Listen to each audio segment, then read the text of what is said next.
We just talked a bit about why anybody would want to run for office right now. It seems so tough to me. It seems like such an uphill battle emotionally. Maybe I'm just not strong enough for it, but I don't know what the draw is. There was a time in my life I looked into it. Really?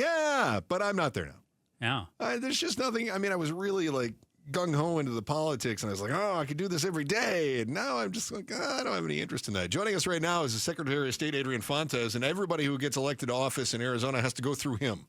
Is that fair to say, as the Secretary of State? Well, no, not everybody, but close. Pretty close, anyway. Yeah.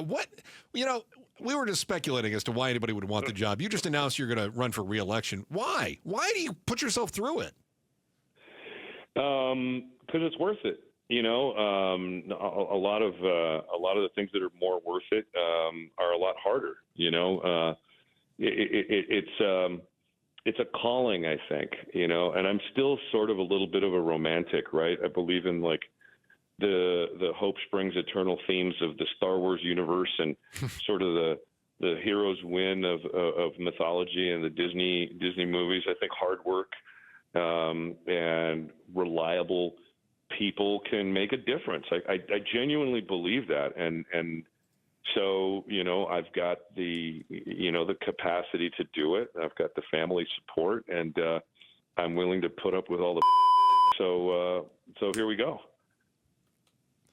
Adrian Fontes, the Secretary of State, joining us right now, the current Secretary of State who announces re-election efforts. Joe?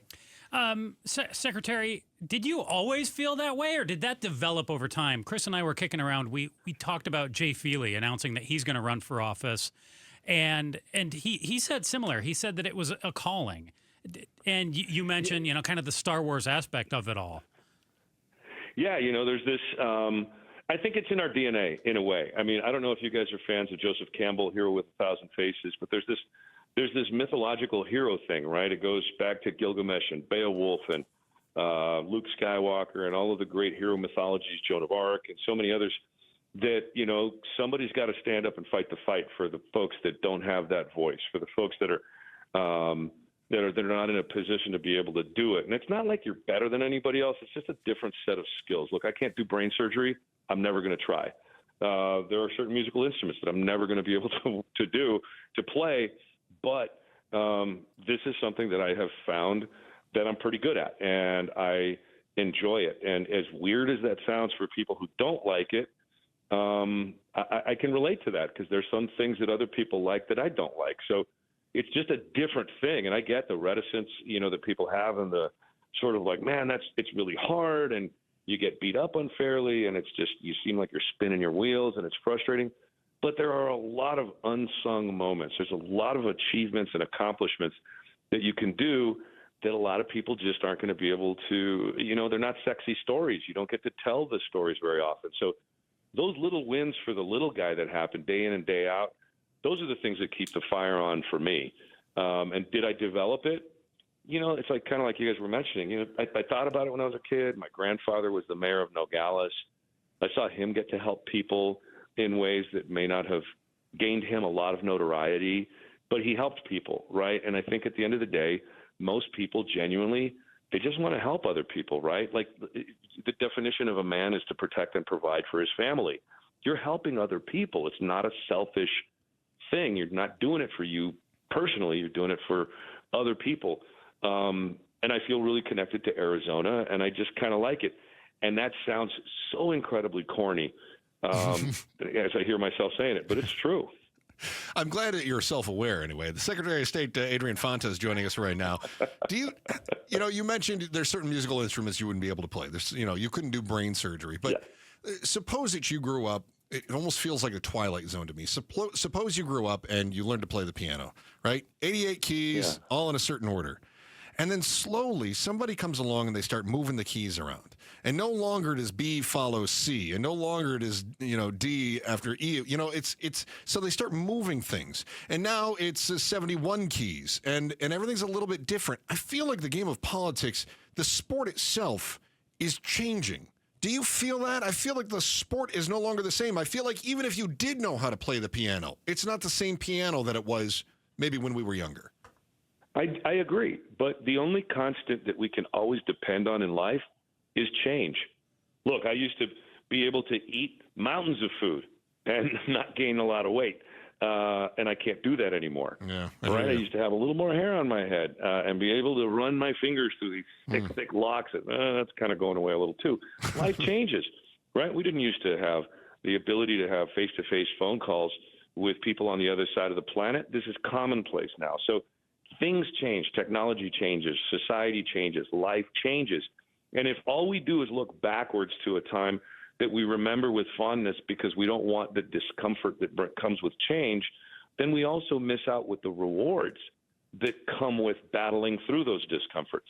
That change requires work, right? It's like no pain, no gain type of thing, right? When I was in the Marine Corps, boot camp was not easy. It was a massive change for me. Yeah. The different sort of discipline, the different clothes, the different, following orders, all of the stuff that you had to become used to were very, very different. Again, I guess the bottom line is this: change is okay as long as you stay focused on what the outcomes are going to be, right? Are you still helping people? Are you still working towards a common end? And we don't see that as often anymore in the positive outcomes category because it's not something that people want to pay attention to. They're more attracted to the fight. They're more attracted to the palace intrigue and the drama. And that, I think, is what has changed also. I agree. Talking with the current Secretary of State, Adrian Fontes, announced that he's seeking re-election to be Secretary of State once again. You were county recorder previously here in Maricopa County, now Secretary of State. What's your end goal? Is there a position, or is it more ideological than that? I wouldn't say ideological. I think, since we're waxing a little philosophical here, I'll let folks in a little bit. When I was a 12-year-old kid, and this is going to sound really weird, but you guys can break the news. When I was a 12-year-old kid, I decided what I wanted the epitaph on my tombstone to be. And I wanted to say he lived a full life. Now, that doesn't necessarily mean political office. It doesn't necessarily mean material wealth. It doesn't necessarily mean, that I've written the great American novel or anything like that. What it means is that I've done a lot of cool stuff. Mm-hmm. And I've seen a lot of things, and I've traveled, and I've enjoyed great meals, and I've loved deeply, and I've laughed loudly, and I've cried with the deepest of sorrow. This is sort of the full life thing. This is part of it, I think. I kind of sometimes wish more people would get involved in public service. More people would have the guts to run for political office. To heck with the critics, to heck with they're going to find out that, I stuck gum on the bottom of my desk when I was in sixth grade. Who cares? Right? We need good people in public service. We need folks that are going to be focused on getting the job done for their fellow citizens. We need people who are professionally trained, not folks who have failed in everything else in life. We need people who are dedicated to helping their fellow citizens. This is what Thomas Jefferson was talking about. This is what the founding fathers were talking about when they created this nation. And I still believe romantically, maybe, in that. And for me, I'm fulfilling sort of that dream from when I was a little kid. So is there an end office in mind? No.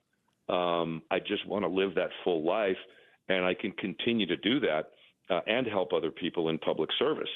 So, off we go to a second term. Adrian Fontes, the Secretary of State, real faster because we're late on this break. What does 12-year-old Adrian Fontes think of you now? He's like, no way. No way. Marine Corps, 3 kids, statewide elected office, not a chance. He's like, that's too much. That's what 12-year-old me is saying right now. All right. Sit tight there because we got some more questions for you. The primary field coming into focus on the Republican side of the governor's race. There was speculation about whether anybody would challenge Governor Hobbs, the Democratic side. Adrian's name was tossed out as a potential challenger, but in the end, he opted against that. You're going to find out why next. Joining us is our guest, Secretary of State Adrian Fontes, who has announced that he is running for re-election.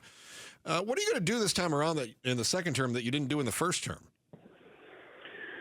Well, there's a lot of work to do. I mean, this office has been underfunded and not well administered for decades, and we're just now finishing up some of the upgrades on some of our servers, many of which were almost old enough to vote, which had been a security issue.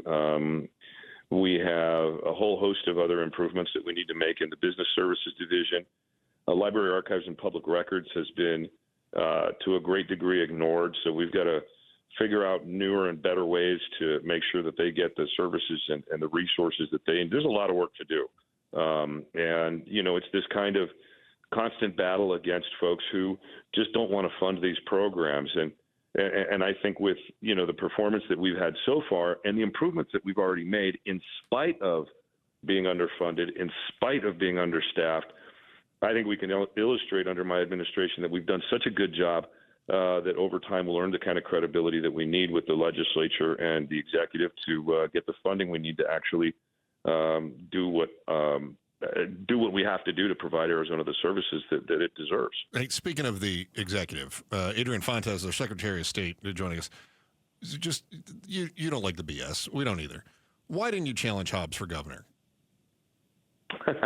Well, there's no really good reason to challenge this governor. I mean, think about it. You may have disagreements on this policy issue or that policy issue, but let's be real. And again, no BS. Yeah.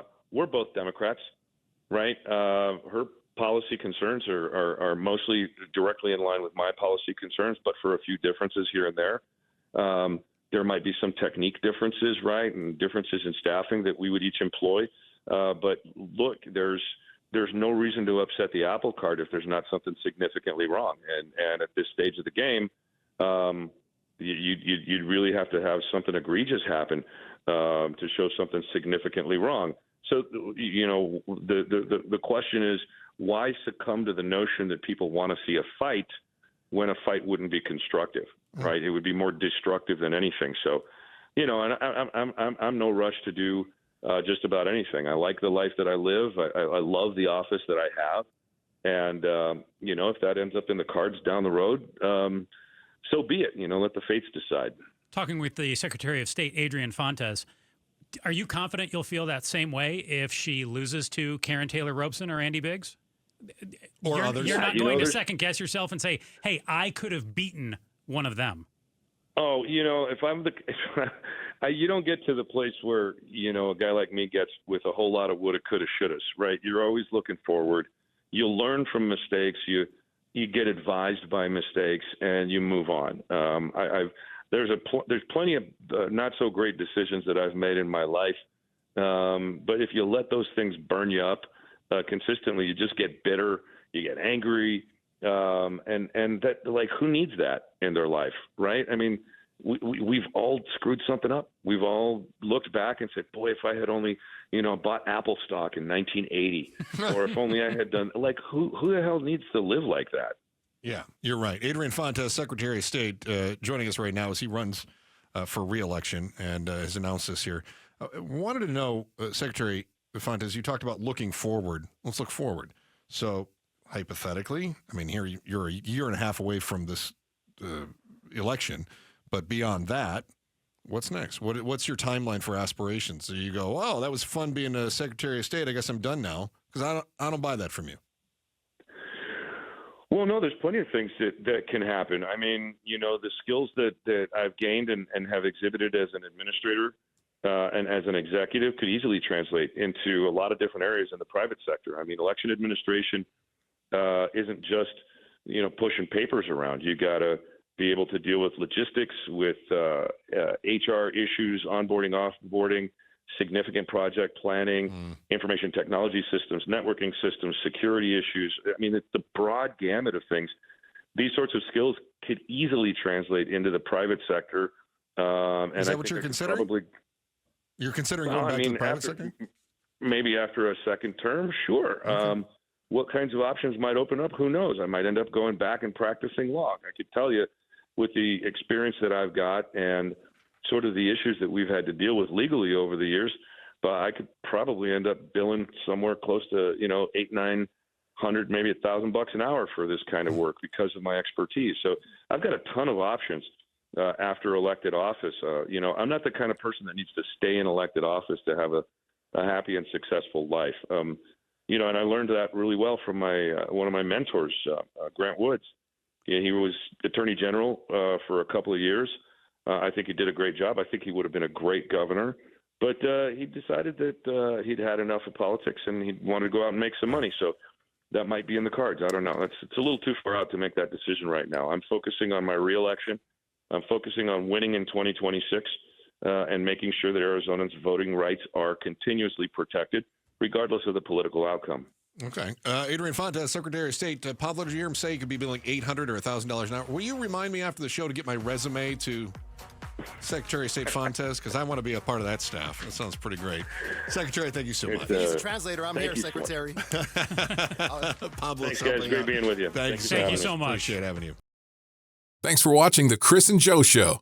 Click to see more from Chris and Joe and tap the button in the middle to subscribe to KTAR News.